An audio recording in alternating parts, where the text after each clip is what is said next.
Hello, my name is John Cassidy Rice. I have the pleasure to be your host for this podcast.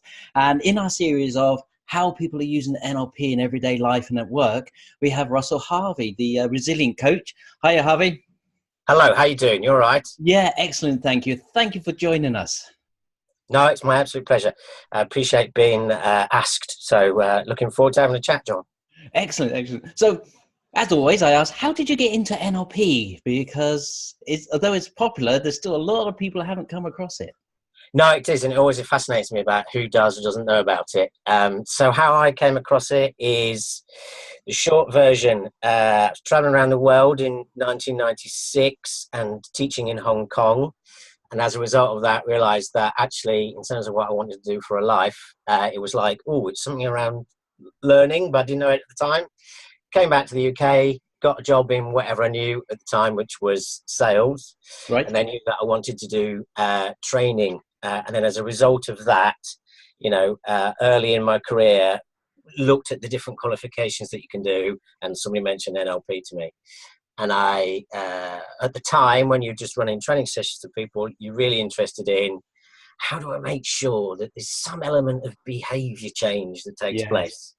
So, yes, went and did my practitioner course and really had my mind expanded, blown around. It's a little bit more than that. So that's how I got into it. And then a couple of years later, did the master practitioner. So it's just something that has been just made sense to me from the start, or I could buy into the presuppositions. And as a result, I'm happy to access it and utilize it whenever I need to. Fabulous, fabulous. So you've been using it probably in like you said, in training, facilitation. So how have you been using it since?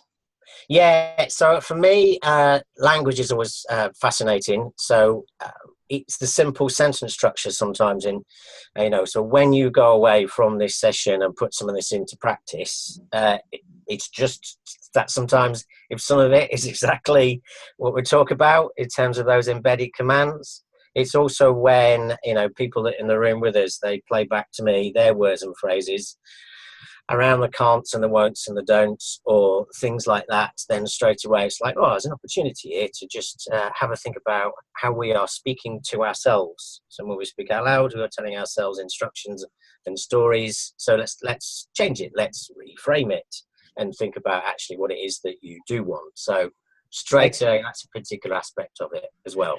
Excellent. So within the training room, because there's I'm guessing there's going to be trainers listening to this and facilitators and teachers. If you think back to a time where maybe you had a difficult group or a difficult person in the group, what sort of language really helped there?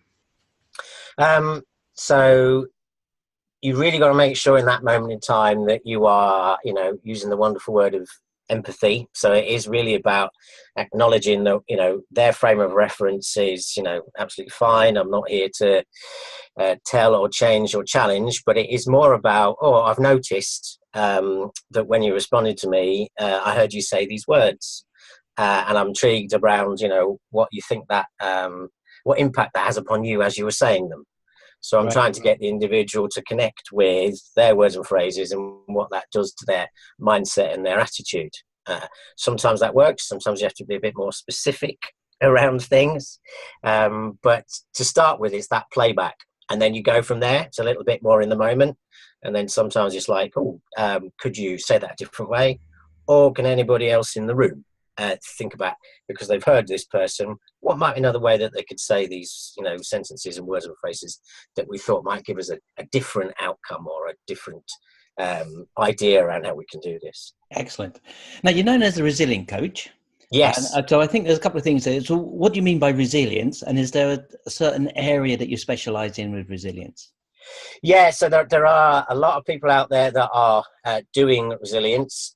So, for a whole variety of reasons in terms of what's happened to me in the last, 8 years, when I chose to go independent and did my latest, coaching diploma, you do that navel gazing to go, who am I and what have I been working on? And I'd spent a long time working with people in some real challenging situations within business. And so a lot of the time people come to me and just literally their head in their hands and going, Russell, the world's come crashing down on our head. organisationally, what do we do? So did a lot of research around the resilience. So there's the Robertson Cooper model that's out there. So I did a lot of looking around that. If you look at my website, I have created my own resilience wheel, which for me have got 7 aspects to it. So heart resilience is our attitude. And then you've got thinking about your confidence levels, adaptability, what's your purpose, your energy levels, which can be about how life is affecting you and or your health and well-being.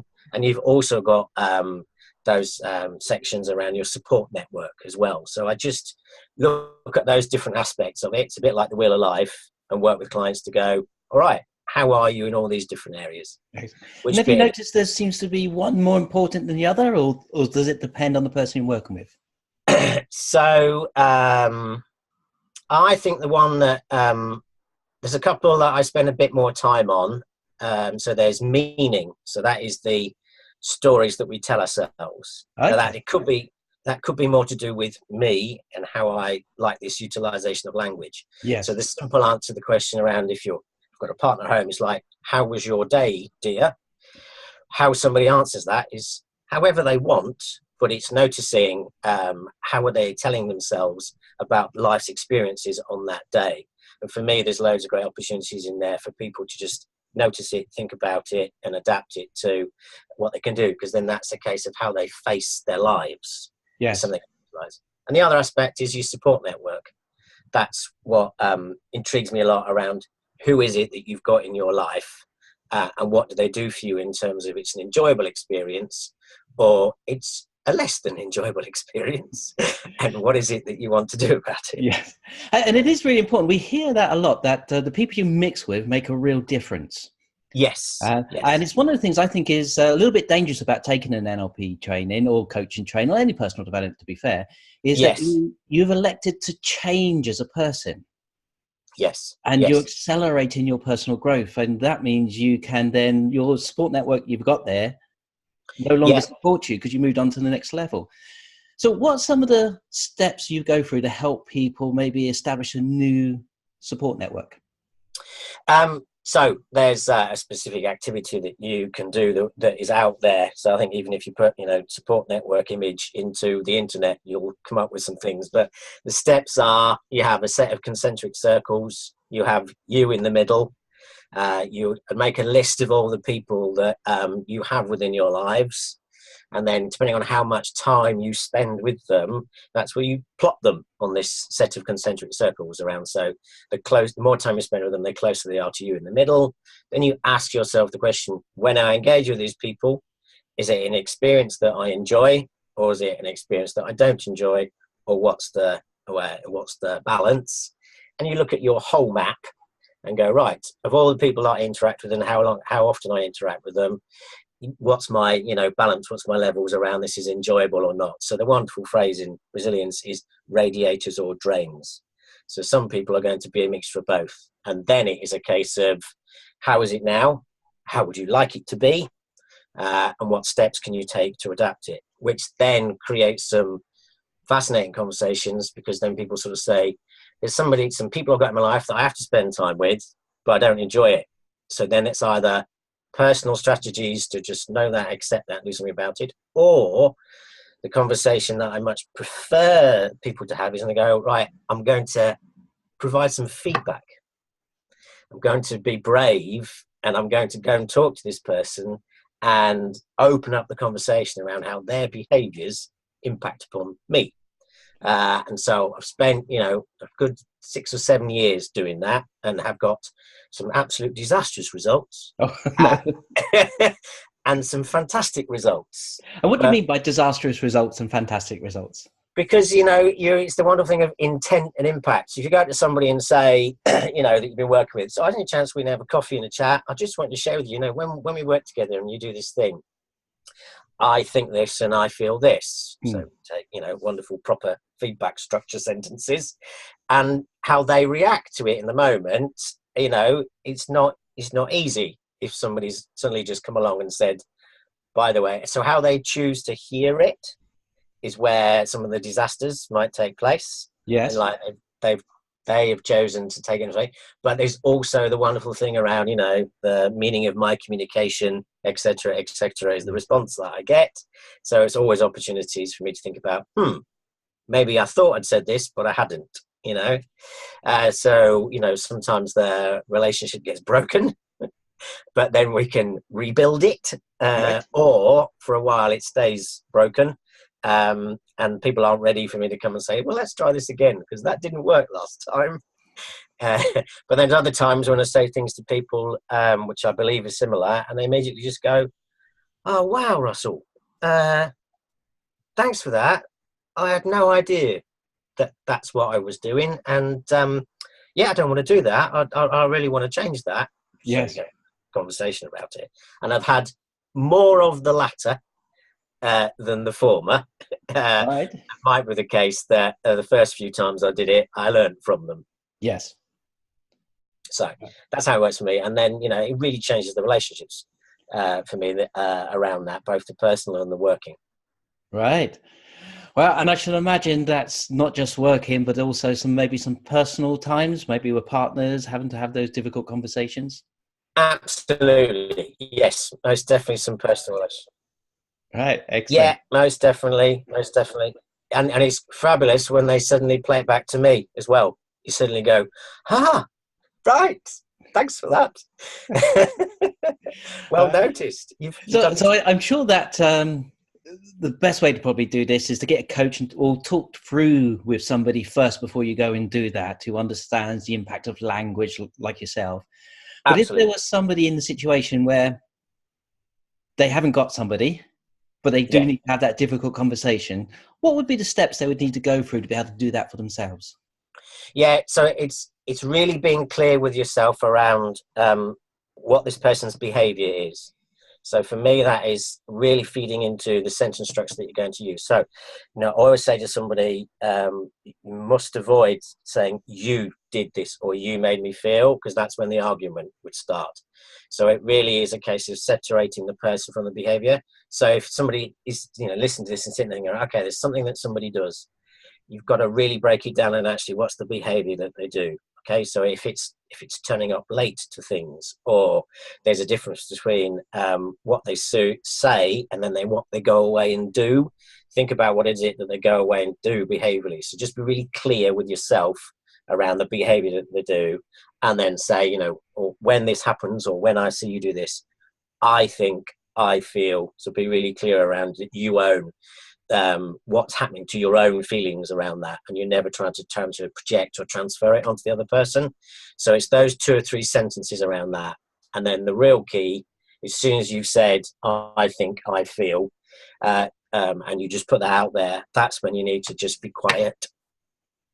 Yes, That's when I you think have there's two things you said that are very powerful. Yes. One is that to separate the person from the behavior, Yes. and Yes. I think it was Brian Tracy who had a lovely example of that. We're talking about children when he was saying, when you tell Yeah. them, I love you, I don't like the behavior. Absolutely. Yeah. Most definitely. And you use that a lot. And you do find that parents are doing it, or so I do some work with, you know, teachers as well. So you'll understand that parents and teachers are probably often doing this with younger, little people. When you say, now I'd like you to do this with an adult or a peer, then the confidence or the lack of confidence around it kicks in.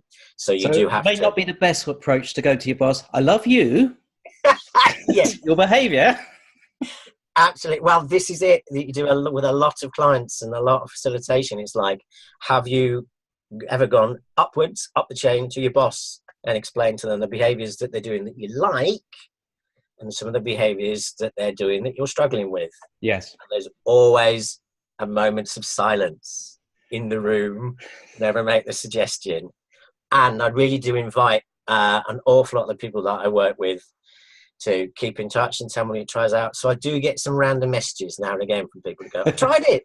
It worked. Oh, fabulous. And the other It. component that you said, which I think is very powerful, is the use of silence. Yes. Do you have any tips for us where we could become comfortable in that silence? So it's the classic of bite your tongue. So if you know that you really want to say something, then I ask people to shove the tongue into the roof of their mouth. Right. As some form of, pattern interrupt. So that is, I've tried it. I don't understand necessarily the science behind it, but loads of people have tried it and went, oh yes, my mind's gone quieter. So that's one way of doing it. And it is an element of sitting on your hands or fixing your eyes onto, somebody's eyebrows and just go, I am literally going to give myself an instruction of, pause and stop in my mind. I'm going to do an image of, whatever silent person looks like to me, and I'm going to have it there at the moment in time. But the big thing is practice. So, yes. I do invite people to practice in the car, practice in front of the mirror of saying the sentences and just letting the silence hang, or, count to 15 in your head. Excellent. Well, we've covered a lot in a very short period of time. Good. So if somebody maybe needed some help with resilience or maybe had some questions for you, Harvey, how would they contact you? So if you go to my website, which is all the W's, theresiliencecoach.co.uk, and my email address is russell@theresiliencecoach.co.uk. So my website's on there, who I am and all the stuff about me and my purpose is on there. So and you get the opportunity to contact me on the website if you want to, just to go, I'm interested in what you say. I'm on, good old LinkedIn and Twitter and Facebook as the Resilience Coach. So put those in there. And so email address is, first name is russell@theresiliencecoach.co.uk. Excellent. And we'll put that details down on the webpage as well. That'd be great. It's been a pleasure talking to you, John. Thank you, Russell. And if you've got any questions, please do contact Russell or even myself. He's very generous with his time and his knowledge, so well worth contacting. Until next week, have a fabulous week and we'll talk soon. Cheerio.